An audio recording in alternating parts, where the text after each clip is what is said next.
Matod pa sa atong tubag sa Salmo, ikaw ang akong anak, karong adlawa, gianak ko ikaw. Kanus-a man ni gisulti sa Ginoo?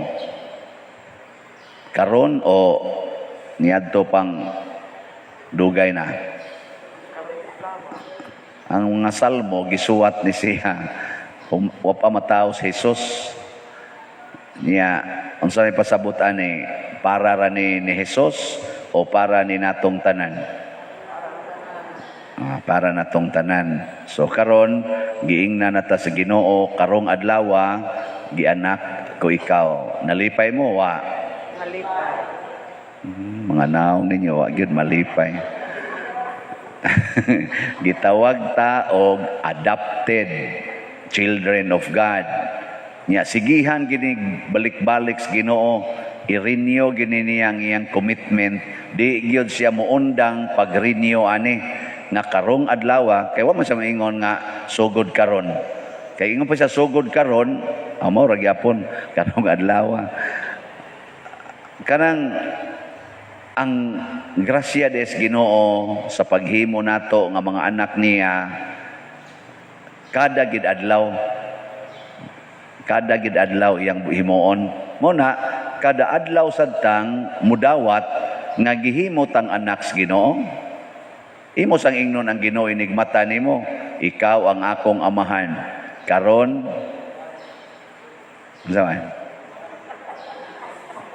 Ingon sa ikaw ang akong anak, karon gianak ko ikaw. Ingon sa ka, ikaw ang akong amahan. Karon amahan ko ikaw. Ano na?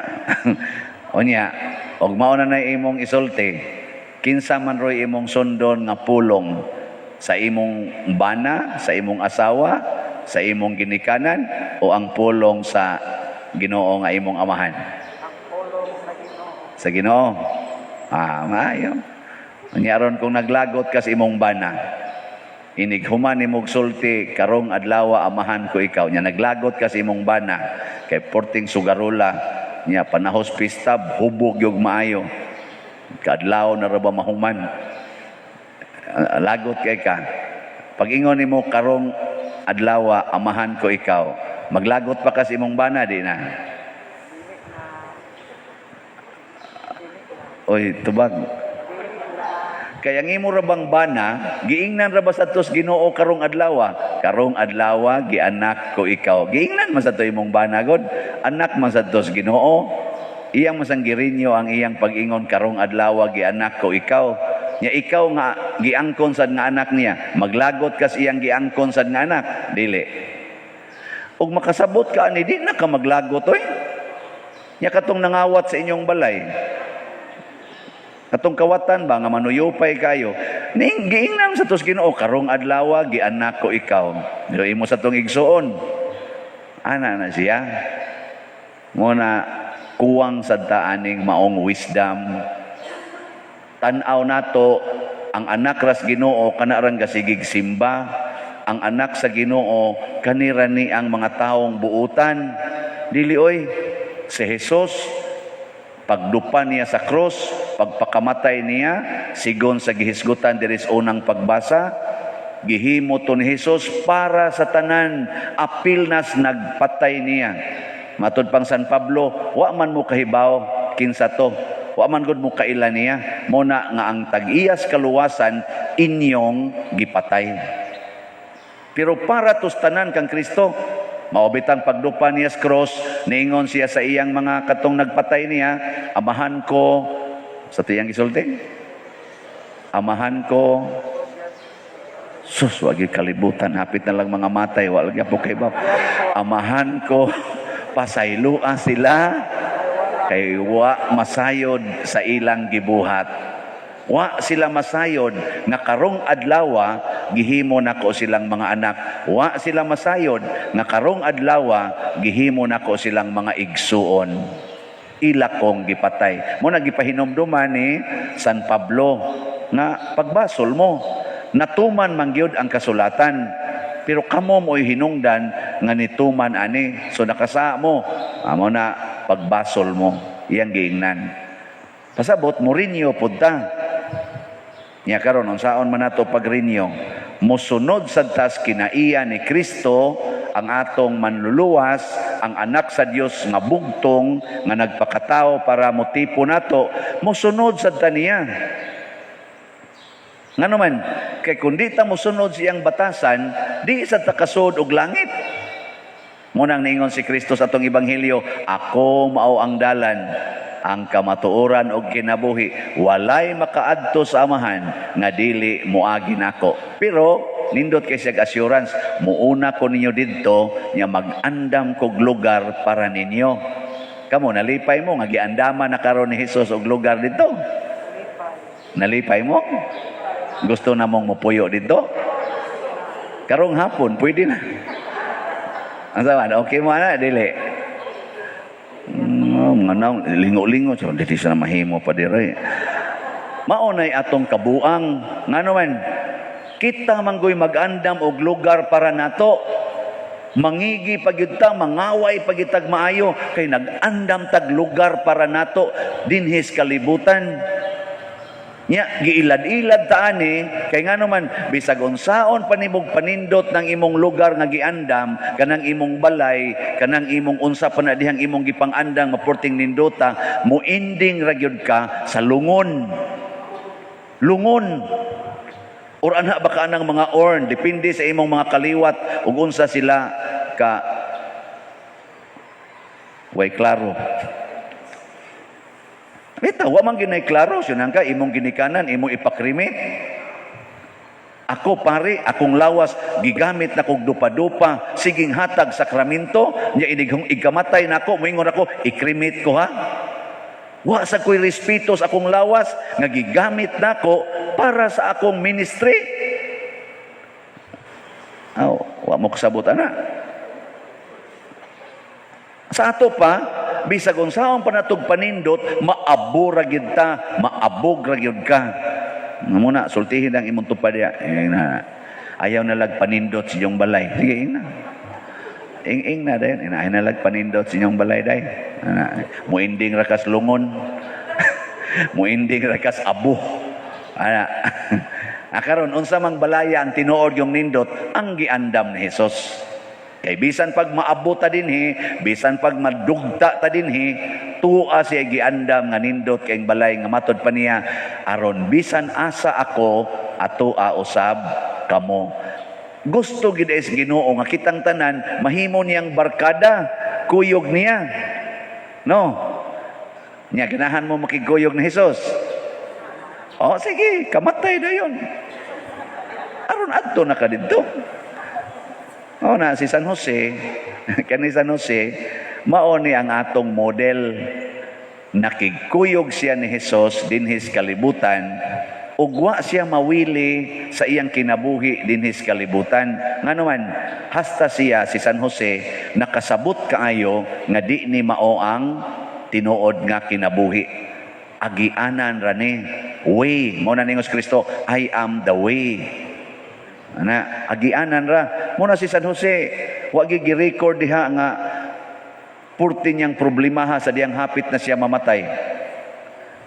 Kay batanon pang iyang anak, ang iyang asawa batanon pasad, pwede pa magbinyog lain. Nya siya mo'y protector sa ilang pamilya, siya mo'y nagatiman sa ilang pamilya. Unya karon mamatay siya una, muingon to siya nga, Lord, ayaw sa Lord kay sus, unsaon unya ni siyawa ning akong mga kining akong asawa o kining akong anak. Ako ra bay imong gipili nga protector aning pamilyaha. Nya moatake ra bagyong yawa dinhi. Nya imo kong patyon. Wa si San Jose na maproblema. Ngano man, wa man sad siya motuo nga mamatay siya. Ang iyang gituhuan, magpabilin siyang buhi didto sa kiliran sa amahan. Og ang iyang gahom, og ang gahom sa amahan, magpabiling buhi dinhis kalibutan. Mao na nakanindot, mao na kanang uban mo ingon dayon, Father ay lang sa Father oy gagmay pa akong mga anak, Father kinsa na malay muhatag nilag kaugmaon, buangon ka. Ngano man di ay, di ka kahatag og maing kaugmaon sa imong mga anak bisag tuwa na kas langit. Makahatag ka dili. Kusga. ana mo importante. So ang nindot nga kamatuoran nga kinahanglan ko isip inahan, isip amahan, malangit ko. Kay mauni ang maayong kaugmaon sa akong mga anak. Malangit ko.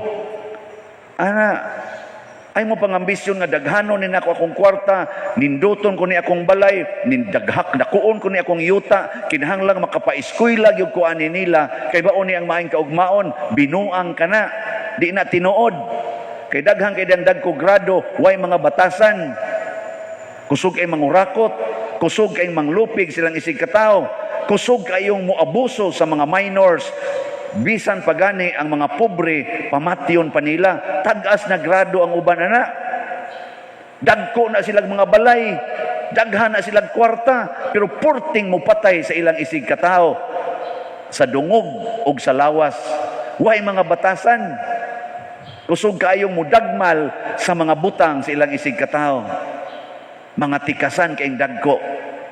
Nasa no'y tagas kay grado nga portis ang buotana. Nga naman, kay gitudluan nga naay langit. Nangambisyon nga malangit. Kamo, unsa man ray inyong ihatag na assurance sa inyong mga anak, ang kalibutan o ang langit? Ang langit. Igos ka. Unsay inyo rong gipaningkamutan para sa inyong mga anak, ang kalibutan nga munindot para nila o ang langit? Langit. Tanawa ng bata nga gustong malangit. Bata ba? Di ba musabat na nimo grosaryo bisan paggamay kay na biyaan na niyang computer, biyaan na niyang cellphone kay magrosaryo. Gusto mang malangit. Unya, unsa may mahimong kaugmaon anang bata nga mibiya sa cellphone, mibiya sa computer para musabat nimo grosaryo. Unsa may kaugmaon ana? Bati o nindot?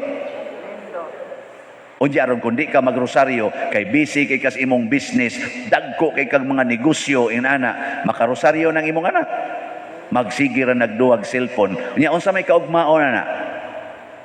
Ambot lang. Mao na siya. Kung ang imong ambisyon nga malangit ka, nya ang imong anak babay high school na. Gusto sad siyang malangit kay natakdan sad siya nimo. Wa siya kwarta nga dako, igo ra makakaon. Pero iyag yung i-value ang purity and virginity, lawas og kalag. Ang sawan, maayo nagkaugmaon o bati? Oh, naraman din na. Ala sige, tagaig yung daghang kwarta, sakyanan, makadate sa iyang uyab, ana, pablan sa buhok, panindo tiri, pakita-kitas, pusod, ana, ato kuyog sa uyab. Pero porting kwarta, saman, may nagkaugmaon, dili. Ambot lang. Basta niingon si Kristo, I am the way, the truth, and the life. Kung wa gitas Ginoo, impas kita. Mao na, matod pa sa atong tubag sa Salmo. Ano sa to? Ikaw ang akong anak. Karong adlawa, gianak ko ikaw. Ano sa itong tubag? Ikaw ang akong amahan. Karong adlawa, amahan ko ikaw. O kana, ug unsay imong iduktar, matuman ang imong pagbuot dinhi sa yuta maingon sa langit. Amen. Oh, sige, nindog na ta.